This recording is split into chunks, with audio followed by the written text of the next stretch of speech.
Good morning friends, मैं रजनीश शुक्ला एक बार फिर से आप सभी का स्वागत करता हूं अपने official YouTube channel army and civil services में।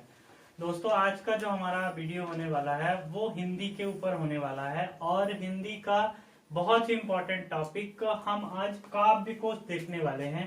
काव्य क्या होता है, काव्य कितने प्रकार के होते हैं, कौन कौन से काव्य होते हैं, इन सब के बारे में अपने को देखना है। ये बहुत ही इम्पोर्टेंट क्वेश्चन है, टॉपिक है। इसमें से क्वेश्चन आपको जरूर देखने को मिलते हैं।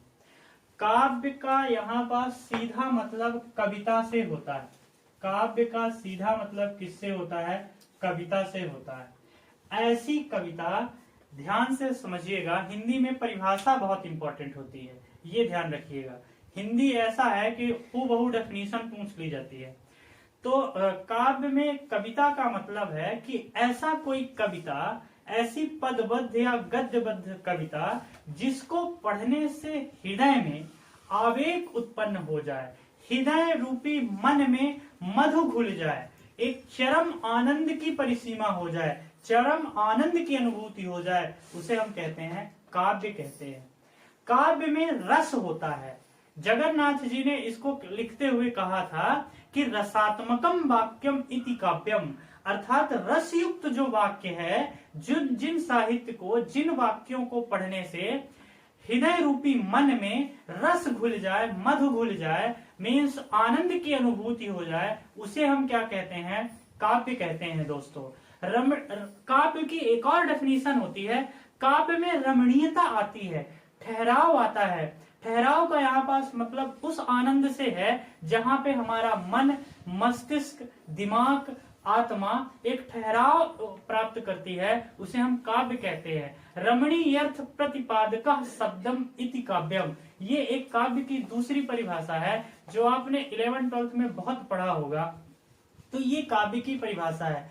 काव्य के बारे में पाश्चात्य विद्वान अरस्तु लिखते हैं कि काव्य एक ऐसा साहित्य होता है जिसमें मन में भावनाएं प्रस्फुटित होने लगती हैं।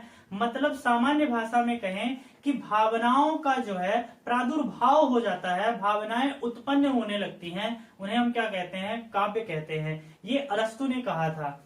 अब आ जाते हैं काव्य कितने प्रकार के होते हैं। काव्य मुख्य रूप से दोस्तों दो प्रकार के होते हैं। एक होता है श्रव्य काव्य और दूसरा होता है दृश्य काव्य। श्रव्य काव्य होता है और दूसरा दृश्य काव्य होता है। अब मैं आपको बता दूं, आधुनिक में कोई भी ऐसा काव्य नहीं है जो केवल श्रव्य बचा हो, उसको अब टीवी के माध्यम से दृश्य कर दिया गया है। फिर भी पूछा जाता है कि श्रव्य काव्य का उदाहरण कौन सा है, तो याद रखिएगा रामचरितमानस जो है वो श्रव्य काव्य का उदाहरण है, याद रखिएगा। हालांकि इसकी अब टीवी बन गई है, टीवी में कैसेट्स बन गए हैं। श्रव्य काव्य का मतलब होता है जिनका हम सुनकर आनंद लेते हैं, जिनको केवल सुनते हैं, देखते नहीं हैं, उन्हें हम क्या कहते हैं? श्रव्य काव्य कहते हैं। लेकिन आधुनिक में ऐसा संभव अब नहीं है। अब टेक्नोलॉजी इतनी अधिक हो गई है कि हर एक दृश्य चीज को श्रव्य चीज को अब हम दृश्य चीज में कन्वर्ट कर चुके हैं। लेकिन फिर भी क्वेश्चन पूछा जाता है तो रामचरितमानस जो है वो क्या है? श्रव्य काव्य है। एक होती है रामचरितमानस और एक होती है रामायण। दोस्तों, इन दोनों में बहुत फर्क होता है, ये मैं आपको बता दूं। इसको लिखा था तुलसीदास जी ने, ये तो आपको जानना ही है, तुलसीदास जी ने लिखा था, लेकिन इसको वाल्मीकि जी ने लिखा था। दोनों में फर्क है। कभी कभी स्टूडेंट क्या करते हैं कि एग्जाम में इन दोनों में जो है तो फर्क नहीं समझ पाते हैं। तो आपको यहाँ पे समझना है, रामचरितमानस राम से ही रिलेटेड है, लेकिन इसको लिखने वाले तुलसीदास जी हैं। लेकिन जो रामायण है वो भी राम जी से रिलेटेड है, ये संस्कृत भाषा में लिखी है। ये चीज आपको, ये भी आपको ध्यान रखना है, ये संस्कृत में लिखी गई है। रामचरितमानस किस में लिखी गई है? अवधी में लिखी गई है। भाषा मैंने आपको पढ़ा दिया है, तो वहां पे आप देखेंगे तो इन चीजों के बारे में आपको और क्लियर होगा। तो ये हो गया श्रव्य काव्य। दूसरा होता है दृश्य काव्य। दृश्य काव्य का मतलब होता है जिसको हम देख करके आनंद लेते हैं। ऐसा काव्य जिसको हम देखकर आनंदित होते हैं, उसे हम कहते हैं दृश्य काव्य। अब श्रव्य काव्य जो होता है, ये मुख्यतः काव्य दो प्रकार के हो गए, दृश्य और श्रव्य काव्य। अब इसमें एक और चीज आती है कि इसका दूसरा एक क्लासिफिकेशन होता है जिसमें आता है प्रबंध काव्य, मुक्तक काव्य और चंपू काव्य। याद रखिएगा, एक होता है प्रबंध काव्य, प्रबंध काव्य, दूसरा होता है मुक्तक काव्य, दूसरा मुक्तक काव्य, और तीसरा होता है दोस्तों चंपू काव्य। ये बहुत इंपॉर्टेंट है चंपू काव्य। चंपू काव्य में जो पहला लिखा गया था वो सिद्धार्थ लिखा गया था। इसका हिंदी शब्द होता है सिद्धराज। सिद्धराज जो है पहला चंपू काव्य है। सिद्धराज को लिखा किसने था? मैथिली शरण गुप्त ने लिखा था। मैं बताऊंगा कि चंपू काव्य होता कौन सा। ये सारे क्वेश्चन भर के पूछे जाते हैं कि सिद्धराज क्या है, तो पहला चंपू काव्य है, याद रखिएगा। किसने लिखा था? मैथिली शरण गुप्त ने लिखा था। अब मैं बताऊंगा कि चंपू काव्य क्या होता है, पहले इसको समझ लेते हैं। प्रबंध काव्य, प्रबंध काव्य भी 3 प्रकार का होता है दोस्तों। प्रबंध काव्य फिर आगे चल के 3 भागों में बंट जाता है। एक होता है महाकाव्य, महाकाव्य होता है, और दूसरा होता है खंड काव्य होता है, और तीसरा होता है आख्यानक गीत। ये बहुत इंपॉर्टेंट है आख्यानक गीत। दोस्तों 2015 का लगभग 14 सितंबर को 9 बजे से जो एसआई की शिफ्ट हुई थी उसमें हिंदी का शायद ये 7वां क्वेश्चन है। जिस किसी के पास भी पेपर हो उसमें आख्यानक गीत की परिभाषा पूछी गई थी कि आख्यानक गीत क्या होता है। तो आख्यानक गीत क्या होता है वो मैं बता देता हूँ। जैसे हनुमान चालीसा आख्यानक गीत है, ध्यान रखिएगा। हनुमान चालीसा जो होती है वो आख्यानक गीत है, ये याद रखिए। हनुमान चालीसा लिखा किसने? हालांकि ये क्वेश्चन नहीं पूछा जाता लेकिन जानना चाहिए। हनुमान चालीसा किसने लिखा? तो तुलसीदास जी ने लिखा है, ये आपको पता होना चाहिए। ठीक है, अब देखते हैं आख्यानक गीत क्या है। मैं इसकी 2 परिभाषाएं बताऊंगा। एक तो जिसको व्यापम ने एक्सेप्ट किया था, दूसरा जो अन्य किताबों में लिखता है। व्यापम ने जो इसकी परिभाषा एक्सेप्ट की थी वो परिभाषा थी कि गद्य या पद से भिन्न छंद युक्त पदबद्ध रचना को आख्यानक गीत कहते हैं। इस परिभाषा को मान्यता दिया है पीईबी ने। पीईबी ने इसी परिभाषा को स्वीकार किया है। अब आख्यानक गीत की दूसरी परिभाषा देख लेते हैं। आख्यानक गीत दोस्तों वो होता है जो किसी के बारे में बड़ाई की जाती है, वो कहलाता है आख्यानक गीत। माने किसी का हम खूब स्तुति करें, जैसे हनुमान चालीसा देखें तो हनुमान जी की हम चालीसा करते हैं, हनुमान जी की बड़ाई करते हैं, वो क्या कहलाता है? आख्यानक गीत कहलाता है। आख्यानक गीत भी छंदमय होती है, पद्यबद्ध होती है, ये याद रखना है। तो ये आख्यानक गीत है, हनुमान चालीसा आख्यानक गीत है, ये ध्यान रखिएगा। अब आ जाते हैं महाकाव्य। महाकाव्य के गुण क्या होते हैं, खंड काव्य के गुण क्या होते हैं, और दोनों में अंतर क्या होता है, ये एक बहुत इंपॉर्टेंट है। महाकाव्य से एक क्वेश्चन जरूर पूछा जाता है, तो इसको हम आपको समझाते हैं कि महाकाव्य क्या होता है और महाकाव्य के क्या गुण होते हैं। देखते हैं इसको। तो जो महाकाव्य होता है इसके गुण क्या क्या होते हैं वो मैं आपको बता रहा हूं। उसकी स्क्रीनशॉट जरूर ले लीजिएगा क्योंकि बहुत इंपॉर्टेंट होता है। महाकाव्य देखते हैं। महाकाव्य के जो गुण होते हैं, पहला चीज तो महाकाव्य बृहद होता है, ये चीज आपको याद रखना है। बृहद होता है मतलब बड़ा होता है, बहुत बड़ा होता है, बृहद होता है। ठीक है, ये आपको ध्यान रखना है। दूसरी चीज सबसे इंपॉर्टेंट, महाकाव्य में 8 या 8 से अधिक सर्ग होते हैं। बहुत इंपॉर्टेंट क्वेश्चन पूछा गया क्वेश्चन है, एमपीएसआई में कई बार पूछा गया क्वेश्चन है। 8 या 8 से अधिक सर्ग होते हैं, 8 या 8 से अधिक सर्ग होते हैं। ठीक है, ये ध्यान रखिएगा, सर्ग होते हैं। दूसरी इसकी नेक्स्ट क्वालिटी जो होते हैं ये होती है कि इसका जो पात्र होता है, इसका जो पात्र होता है वो महान होता है। इसका जो पात्र है वो क्या होता है? महान होता है। ये आपको इसकी दूसरी क्वालिटी ध्यान रखना है। चौथी क्वालिटी ध्यान रखना है कि इसका जो पात्र होता है वो उदार भी होता है, याद रखिए, उदार भी होता है इसका पात्र। ठीक है, नेक्स्ट इसमें जीवन की संपूर्ण घटना का वर्णन किया जाता है। जीवन की संपूर्ण घटना का वर्णन किया जाता है, संपूर्ण घटना का वर्णन किया जाता है, ये ध्यान रखिए। तो ये महाकाव्य के इतने गुण होते हैं।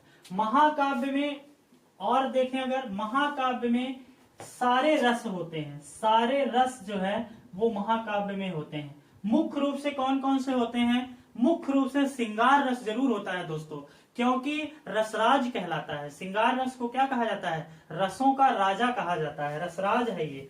तो श्रृंगार रस जरूर होना चाहिए, वीर रस जरूर होना चाहिए, ये दोनों रस प्रधान रूप से होने चाहिए। जबकि मैंने बताया कि सारे रस होते हैं, लेकिन ये दो महत्वपूर्ण रूप से होने चाहिए। ठीक है, रामचरितमानस या रामायण पूछा जाता है कि कौन से रस की प्रधानता है, तो रामचरितमानस जो है वो ध्यान रखिए श्रृंगार रस प्रधान है, ये भी ध्यान रखिएगा। तो ये जो है तो महाकाव्य के इतने गुण होते हैं, इसकी आप स्क्रीनशॉट ले लीजिए, ये आपके लिए बहुत इंपॉर्टेंट है कि इसमें ये तो क्वेश्चन पूछा गया है 8 या 8 से अधिक सर्ग होने चाहिए, पात्र वाला भी पूछा गया है, उदार होना चाहिए, ये भी पूछा गया है। तो ये इंपॉर्टेंट चीज है, इसका आप स्क्रीनशॉट ले सकते हैं। अब देखते हैं कुछ महत्वपूर्ण महाकाव्य देखते हैं।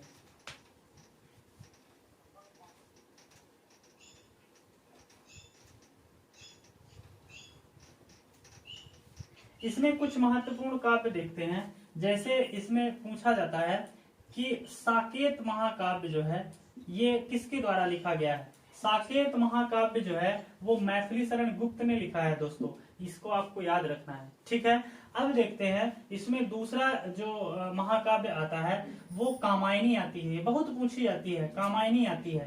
कामायनी को किसने लिखा, जयशंकर प्रसाद ने लिखा, ये भी बहुत इंपॉर्टेंट है।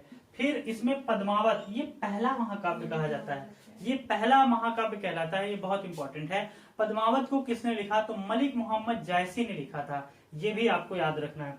इसमें महाकाव्य से हट के एक क्वेश्चन आपको मैं बता दूं, इसमें पूछा गया कि हिंदी की पहली कहानी कौन सी है। हालांकि इसको हम कहानी में देखेंगे, तो पहली हिंदी की कहानी कौन सी है, तो पहली हिंदी की कहानी जो है वो इंदुमती की कहानी है। लिखा किसने था, तो इसको इंसान अल्लाह खान ने लिखा था, ये आपको ध्यान रखना है, ये पहली कहानी है, हिंदी में लिखी गई थी। ओके, तो ये कुछ महाकाव्य है, हालांकि ये बहुत सारे महाकाव्य होते हैं, सारे महाकाव्य को यहाँ लिख पाना संभव नहीं है। इसके लिए जब हम ऑब्जेक्टिव की अपनी सीरीज शुरू करेंगे, जिसमें टेस्ट सीरीज भी रहेगी, तो उसमें बहुत सारे महाकाव्य आपको आएंगे, या कि हमारे पास इसके नोट्स हैं, हमारे व्हाट्सएप नंबर या कॉन्टेक्ट नंबर में जब आप संपर्क करेंगे, हमारे वीडियो में दिए हुए हैं नंबर, तो आपको वहां से भी प्राप्त हो जाएंगे। इनका बहुत ही अच्छा संग्रह हमारे पास उपलब्ध है।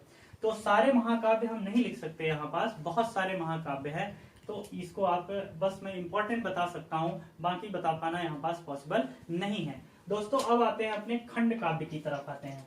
खंड काव्य क्या होता है, खंड काव्य क्या होता है कि खंड काव्य में इसमें 8 या 8 से अधिक सर्ग होना जरूरी नहीं है। पहली चीज तो इसमें ये आपको याद रखना है, 8 या उससे अधिक सर्ग का होना जरूरी नहीं है, अधिक सर्गों का होना जरूरी नहीं है, बिल्कुल भी नहीं है। इसका जो पात्र होता है वो महान नहीं होता, ये आपको ध्यान रखना है। इसका पात्र उदार भी नहीं होता है, ये भी आपको ध्यान रखना है। इसमें जीवन के किसी एक अंक का, ठीक है, संपूर्ण जीवन का इसमें वर्णन नहीं किया जाता, केवल जो है वो खंड खंड करके, टुकड़ों में करके खंड काव्य में किया जाता है। खंड काव्य का उदाहरण अगर देखें, पंचवटी इसका बढ़िया उदाहरण है। पंचवटी, पंचवटी किसने लिखा था दोस्तों, पंचवटी को भी मैथिली शरण गुप्त ने ही लिखा था, ये ध्यान रखिए। इसके अलावा इन्होंने एक और लिखा था, जयद्रथ वध लिखा था इन्होंने, जयद्रथ वध इन्होंने लिखा था, ये खंड काव्य हैं, ये आपको ध्यान रखने चाहिए। पथिक किसने लिखा था, पथिक, तो ये भी बहुत इंपॉर्टेंट है, पथिक है, ठीक है।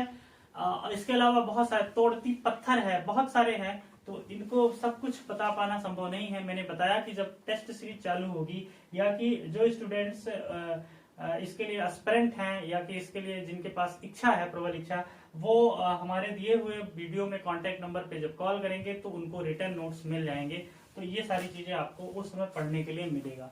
तो मैंने आपको बताया महाकाव्य क्या होता है, खंड काव्य क्या होता है, इसके अलावा मैंने बताया आख्यानक गीत क्या होता है, इसके प्रबंध काव्य के अंतर्गत। अब इसमें तीसरी चीज आपको ध्यान रखना है, चंपू काव्य क्या होता है। चंपू काव्य देखो, जो गद्य और पद्य दोनों से मिलकर जो रचना होती है उसे हम कहते हैं चंपू काव्य कहते हैं, ठीक है।